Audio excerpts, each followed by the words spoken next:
എനിക്ക് ഓരോ നിമിഷവും നിറവുള്ളതാണ്. വ്യത്യസ്ത ഭാവങ്ങൾ നിറഞ്ഞതാണ്. ആഴമുള്ള അനുഭവങ്ങളിലേക്ക് അവ വഴി തുറക്കുന്നു. ആസ്വദിക്കൂ തന്മയി ഭാവത്തിൽ. തന്മയി ജ്വല്ലറി, നിലമ്പൂർ. നിലമ്പൂർ ഉപതെരഞ്ഞെടുപ്പിന് UDF-ൽ സ്ഥാനാർത്ഥി നിർണയം പ്രശ്നമല്ലെന്നും തെരഞ്ഞെടുപ്പ് പ്രഖ്യാപിച്ചാൽ ഉടൻ തന്നെ സ്ഥാനാർത്ഥിയെ പ്രഖ്യാപിക്കുമെന്നും AP അനിൽകുമാർ MLA നിലമ്പൂർ നിയോജക മണ്ഡലം കോൺഗ്രസ് നേതൃതല യോഗത്തിൽ സംസാരിക്കുകയായിരുന്നു അദ്ദേഹം. 2016 നഷ്ടപ്പെട്ട മണ്ഡലം തിരിച്ചുപിടിക്കുന്നതിനാണ് മുൻഗണന. ഹൈക്കമാൻഡ് പ്രഖ്യാപിക്കുന്ന സ്ഥാനാർത്ഥിക്കായി UDF ഒറ്റക്കെട്ടായി രംഗത്തിറങ്ങും. ആര് സ്ഥാനാർത്ഥിയായാലും റെക്കോർഡ് ഭൂരിപക്ഷത്തിൽ വിജയിക്കുമെന്നും KPCC രാഷ്ട്രീയകാര്യ സമിതി അംഗവും നിലമ്പൂർ ഉപതെരഞ്ഞെടുപ്പിന്റെ ചുമതലയുമുള്ള അനിൽകുമാർ പറഞ്ഞു.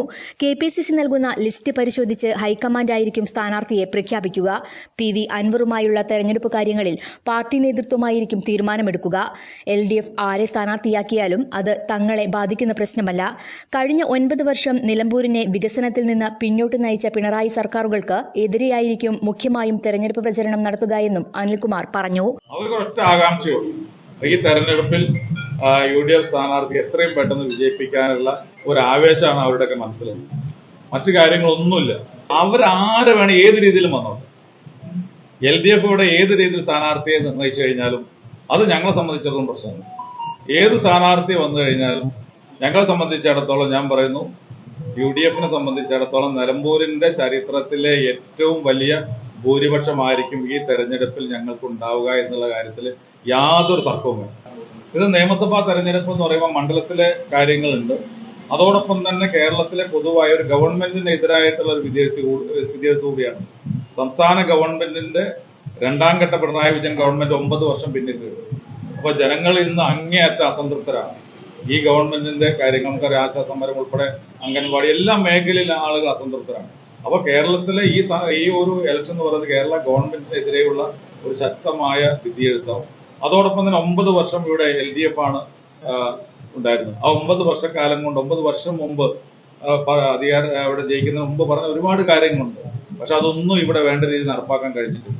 അപ്പൊ LDF ഇവിടെ ഉണ്ടാക്കിയ വീഴ്ചയും നിലമ്പൂർ മണ്ഡലത്തിൽ ഉണ്ടാക്കിയ പ്രാദേശികമായ അവരുടെ വീഴ്ച, വികസന പ്രവർത്തനങ്ങളിലെ മുരടിപ്പ്, അതൊക്കെ ചർച്ച ചെയ്യും. അതോടൊപ്പം തന്നെ സംസ്ഥാന തലത്തിലും അതുണ്ടാകും.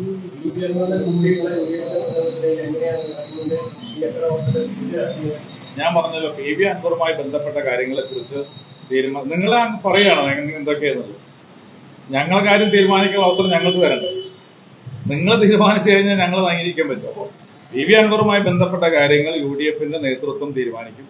ആ തീരുമാനിച്ചു കഴിഞ്ഞതിന് ശേഷം വരുന്ന അത്തരം കാര്യങ്ങൾക്ക് മറുപടി പറയാം.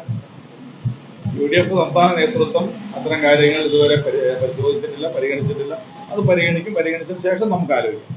ഈ വോട്ടർ പട്ടികയില് അത് ചേർത്തുകൊണ്ടിരിക്കുകയാണ്.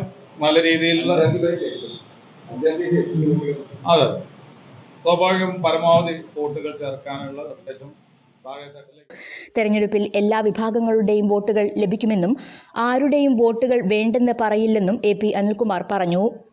നിലമ്പൂർ ബ്ലോക്ക് കോൺഗ്രസ് പ്രസിഡന്റ് പാലോളി മെഹബൂബ് അധ്യക്ഷത വഹിച്ചു. KPCC general secretary Aryadan Shoukath, DCC president VS Joy, Nilambur ഉപതെരഞ്ഞെടുപ്പിന്റെ ചുമതലയുള്ള KPCC general secretary Soni Sebastian, KPCC general secretary PK Salim, Edakkara block president Babu Thadathil, ജില്ലാ പഞ്ചായത്ത് അംഗം NA കരീം, KPCC അംഗം VA Kareem, Nilambur block panchayat president P Pushpavalli, A Gopinath എന്നിവർ സംസാരിച്ചു. മണ്ഡലം പ്രസിഡന്റുമാർ, കോൺഗ്രസിന്റെ ജനപ്രതിനിധികൾ, എടക്കര നിലമ്പൂർ ബ്ലോക്ക് കോൺഗ്രസ് ഭാരവാഹികൾ എന്നിവർ പങ്കെടുത്തു. News bureau, Nilambur. സ്വന്തം ഹൈസ്പീഡ് ഇന്റർനെറ്റ്, നമ്മുടെ സ്വന്തം ഇന്റർനെറ്റ്.